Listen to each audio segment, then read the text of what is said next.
बोलो श्रीमद् भगवद गीता की, श्री श्री राम कृष्ण गोसाई की, गौर भक्त मंडली की। ओम तत्सत्।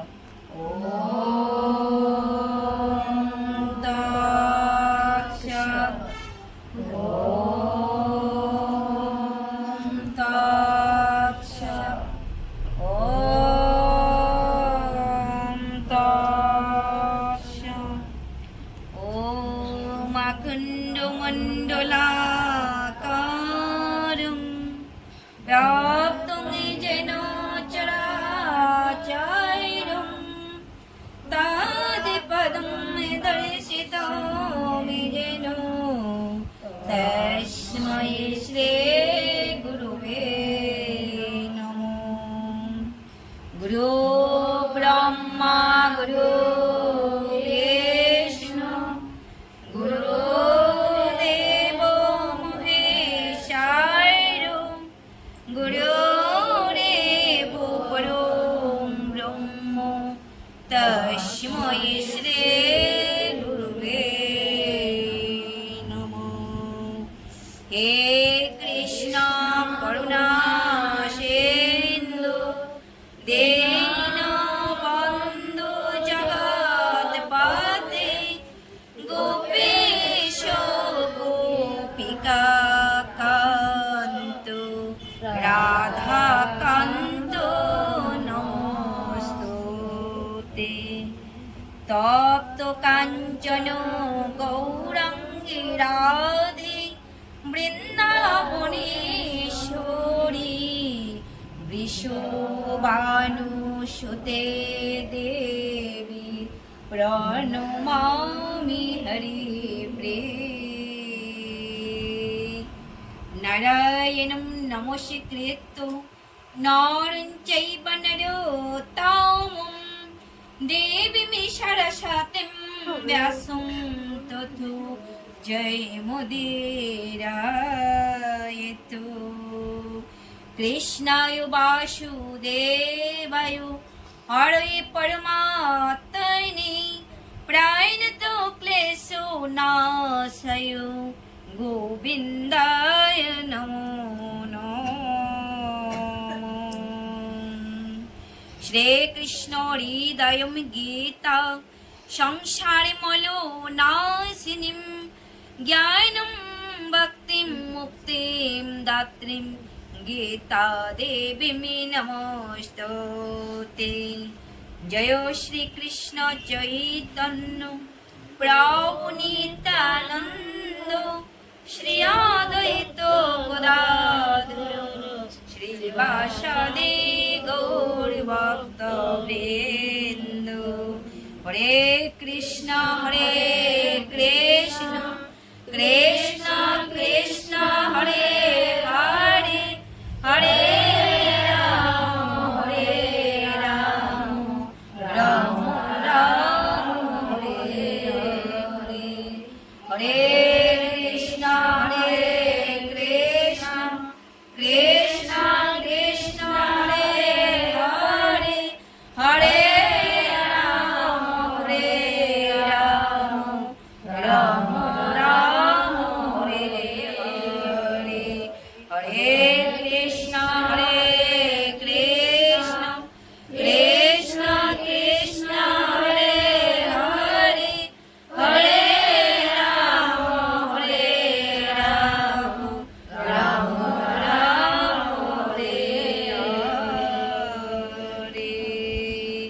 बोलो बोलो निताई गौरी सीतानाथ प्रीति प्रेमानंदे। যুগ শ্রী ভগবান বাচ ভূয়ে ভো মহাবাহু শ্রেণু মে পরম বচ যাতে অহম প্রিয় মনায় বক্সামি হিতকাময়া। পরমেশ্বর ভগবান বললেন, হে মহাবীর, পুনরায় শ্রবণ করো। যেহেতু তুমি আমার প্রিয় পাত্র, তাই তোমার হিত কামনায় আমি পূর্বের থেকেও উৎকৃষ্ট তত্ত্ব বলছি।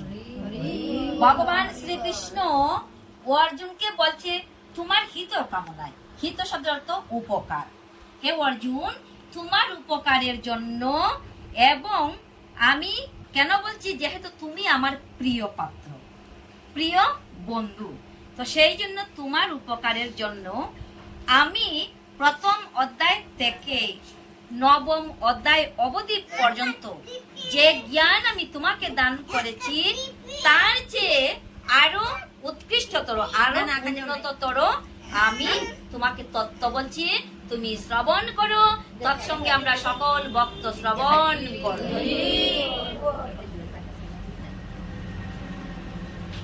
তো এখানে বলছে যেহেতু ভগবান, তো ভগবান শব্দের অর্থ কি? আমরা তো সবাই বলি হে ভগবান, হে কৃষ্ণ। কৃষ্ণ শব্দের অর্থ কি? ভগবান শব্দের অর্থ কি? কৃষ্ণ শব্দের অর্থ কৃষ্ণ, যে নাম উচ্চারণ করিলে আমাদের মনটাও আকর্ষিত হয়, মনও আকর্ষিত হয়, আকর্ষণ করে, যিনি আমাদের মনকে আকর্ষণ করে তিনি কৃষ্ণ। আর ভগবান শব্দের অর্থ হলো, ভগবান এর অর্থ যিনি বা যে, পরাশর মুনি বলছে যে যার মধ্যে সমগ্র এই বিশ্বের সমগ্র ঐশ্বর্য, বিশ্বের সমগ্র সৌন্দর্য, বীর্য, যশ, জ্ঞান, বৈরাগ্য পূর্ণরূপে বিদ্যমান, তিনি হচ্ছে ভগবান। এই জগতের মধ্যে পূর্ণরূপে বিদ্যমান আর কেহ নেই। সমগ্র ঐশ্বর্য, সমগ্র বীর্য, সমগ্র শ্রী, বৈরাগ্য, আর কি বলছে, সমগ্র এই বিশ্বের যা কিছু আছে, জ্ঞান, সমস্ত জ্ঞানের ভান্ডার হলেন ভগবানের মধ্যে। এই হচ্ছে ভগবান শব্দের অর্থ। দ্বিতীয় নম্বর শ্লোক, নৌমি বিদুষির গৈনম প্রভবম নো মহর্ষয়ম অহম আদিহি দেবনম মহর্ষিণমিচ সর্বসম। দেবতারা বা মহর্ষিরাও আমার উৎপত্তি বা বিভূতি সম্বন্ধে অবগত হতে পারেন না। ভগবান অর্জুনকে বলছে হে অর্জুন, যারা দেব সমাজের দেবতাগণ আছে তারাও ভগবানের বিভূতি সম্পর্কে অবগত নন, হতে পারে না। কেন না? ভগবান বলছে কেন না, সর্বতোভাবে আমি সকল মহর্ষিদের, সকল দেবতাদের আদি কারণ। ভগবান হলেন মূল, ভগবান হলেন মূল তত্ত্ব।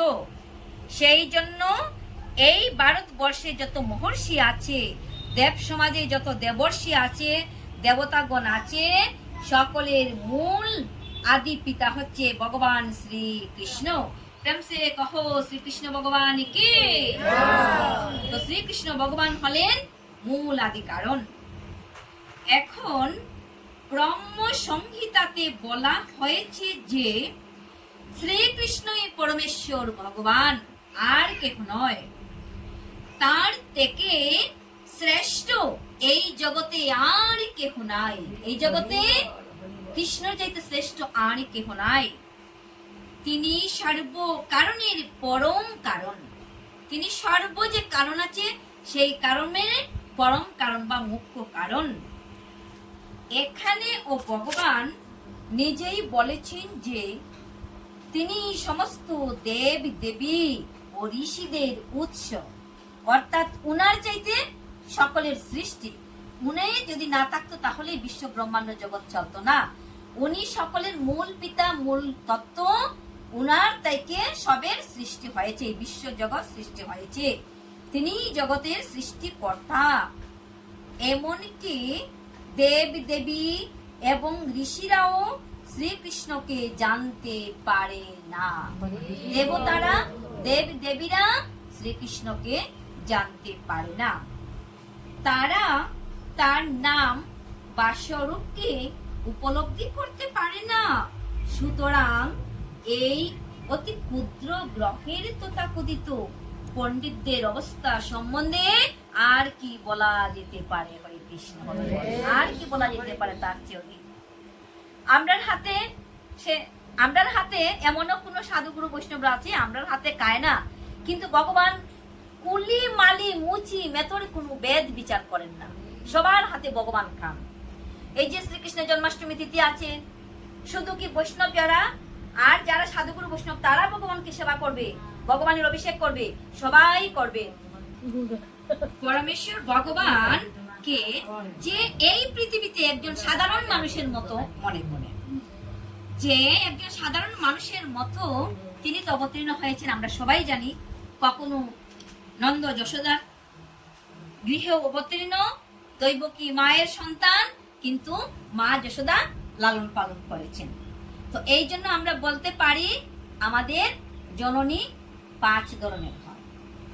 যিনি আমাদিগকে গর্ভে ধারণ করেছেন তিনি আমাদের জননী, জন্ম মাথা, তিনি জন্মদান করেছেন। আবার এখন তো আশা, কিন্তু তখনকার আশা ছিল না, দাত্রী ছিল। এই দাত্রীও কিন্তু আমাদের জননী মা। আর গুরু মা, যিনি আমাদের গুরুদেবের সহ, তাকে গুরু মাতা সহধর্মিনী, সেই গুরু মাতা আমাদের মা হয় বা জননী হয়। আবার যশোদার মতো মায়েরা যারা দৈবকী মায়ের সন্তান, যেমন যশোদা মায়ের লালন পালন করেছেন, আমাদের জগতে এই ধরনের মা রয়েছেন। তো উনারাও মাতৃতুল্য, মায়ের মতো। আবার মাকে এই পৃথিবী ভূমি, এই জননী, এই ভারত মাতাও আমাদের জননী। জননী জন্মভূমিশ্চ স্বর্গাদপি গরীয়সী। এই যে জননী জন্মভূমিষ্ঠ স্বর্গাদপি গরীয়সী, এই যদি পৃথিবী মাতা না থাকতো তাহলে আমরা কোথা থেকে আসতাম? হরিবল। যদি এই মাটি না থাকতো, মাটি মা না থাকতো, এই মাটি হচ্ছে আমাদের মা, যদি মাটি না থাকতো তাহলে এই সংসার সৃষ্টি হতো না। এই জন্য ভারত মাতা হলো আমাদের জননী। এই হচ্ছে 5 জন আমাদের মাতা। প্রেম সে কহো ভারত মাতা কি। এই ভারত মাতা হলো আমাদের জননী। আমরা অনেক সময় দেখি যে ভগবান অবতীর্ণ হয়েছেন, তো অবতীর্ণ হয়ে পরম আশ্চর্যজনক ও অলৌকিক লীলা বিলাস করেন। ভগবান আমাদের মতো লৌকিক কোনো কিছু করেন না, তিনি কি করেন? সবকিছু যা কিছু করেন অলৌকিক করে থাকেন। সকলের অলক্রান্তে চোখের পলক ফালাইবার আগে ভগবান কর্ম সাধন করে। চোখের পাতি মারতে পারি না, চোখের ফলক পালানোর আগে ভগবান কর্ম করিতে পারে। এই জন্য বলছে ভগবানের জন্ম অলৌকিক, ভগবানের কর্ম অলৌকিক। তা আমরা কেউই বুঝতে পারি না।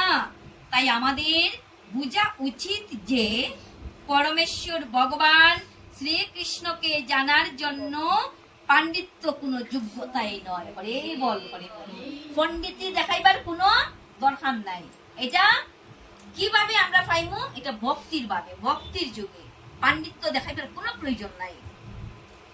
ভক্তি যদি না থাকে, পণ্ডিত পাণ্ডিত্য দেখিয়ে কখনো ভগবান লাভ করতে পারে না। পারেনি গো, পাণ্ডিত্য দেখাইয়া সম্ভব না। এই জন্য বলছে ভগবান অন্তরে আছে, প্রতি জীবের অন্তরে ভগবান বিরাজমান।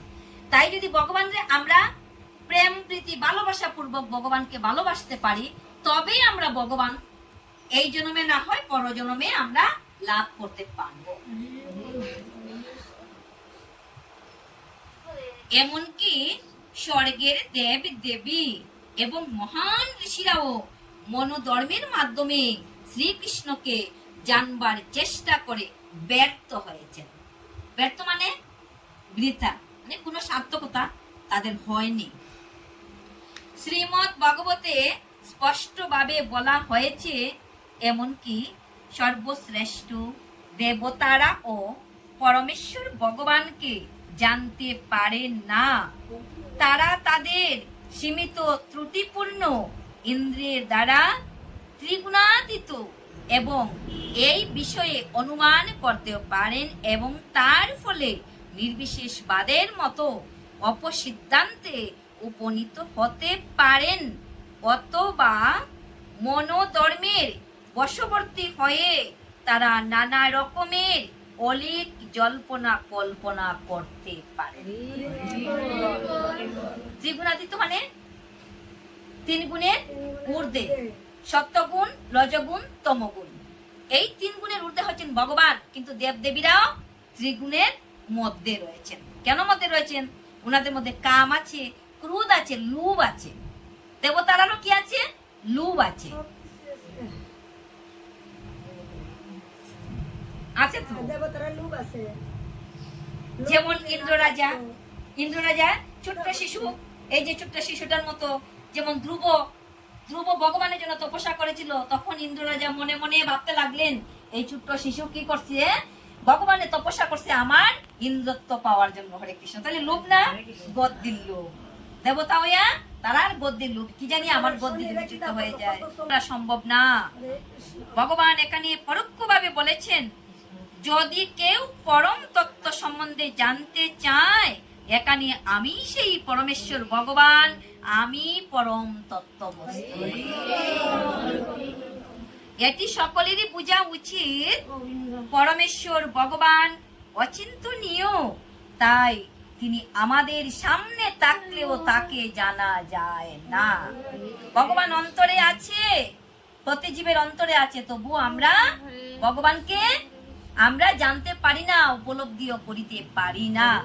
তয়ম পদ্মনাভস্য মুখোপদ্মবিনিসৃতাম ভারতমৃত সর্বস্বম বিষ্ণু ভক্তাদ্বিনিসৃতম গীতা গঙ্গদকং পিতা পুনর্জন্ম ন বিদ্যতে সর্বোপনিষদ গাবদুগ্ধা গোপালনন্দনম পার্থো বৎস সুদেবুক্তা দুগ্ধম গীতামৃতং মাতু একম শাস্ত্রম দেবকী পুত্র গীতম एको देवो देवकी पुत्र एव एको मन्त्रस्तस्य नामन्यानि कर्मापेक्षं तस्य देवस्य सेवाम्।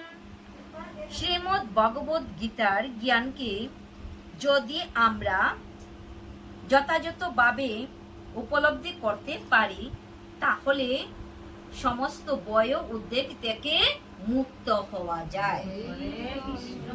যদি আমরা অন্তর দিয়ে আন্তরিকভাবে প্রীতি সহকারে এবং গুরুত্ব সহকারে এই শ্রীমদ্ ভগবদ গীতা শ্রবণ করি, মনন করি, স্মরণ করি, তাহলে শ্রীমদ্ ভগবদ গীতায় বলছে কি, ভগবানের অশেষ অশেষ করুণার ফলে আমাদের পূর্ব জন্মের কর্মফলের বা পাপের সমস্ত পাপ থেকে উদ্ধার হইয়া ভগবানের নিত্যধামে যাওয়া যায়। শ্রীমদ্ ভগবদ গীতার 18টি গোপন নাম আছে, গুহ্য নাম। এই 18টি নাম আমরা নেব, 18টি নাম আমরা নেব আপন আপন কণ্ঠে উচ্চস্বরে। এই 18টি নাম নিলে তৎক্ষণাৎ অন্তরে সমস্ত পাপ দূরীভূত হয়। গঙ্গা, গীতা, সাবিত্রী, সীতা, সত্তা, পতিব্রতা, ব্রহ্মাবলী, ব্রহ্মবিদ্যা, ত্রিসন্ধ্যা, মুক্তি গেহিনী, অর্ধমাত্রা, চিদানন্দা, ভবগ্নি, ভ্রান্তি নাশিনী, বেদত্রয়ী, পরানন্দা, তত্ত্বার্থ জ্ঞান মঞ্জুরি। হরে কৃষ্ণ হরে কৃষ্ণ কৃষ্ণ কৃষ্ণ হরে হরে, হরে রাম হরে রাম, রাম রাম হরে হরে, হরে কৃষ্ণ হরে কৃষ্ণ কৃষ্ণ কৃষ্ণ হরে হরে, হরে রাম হরে রাম, রাম রাম হরে হরে, হরে কৃষ্ণ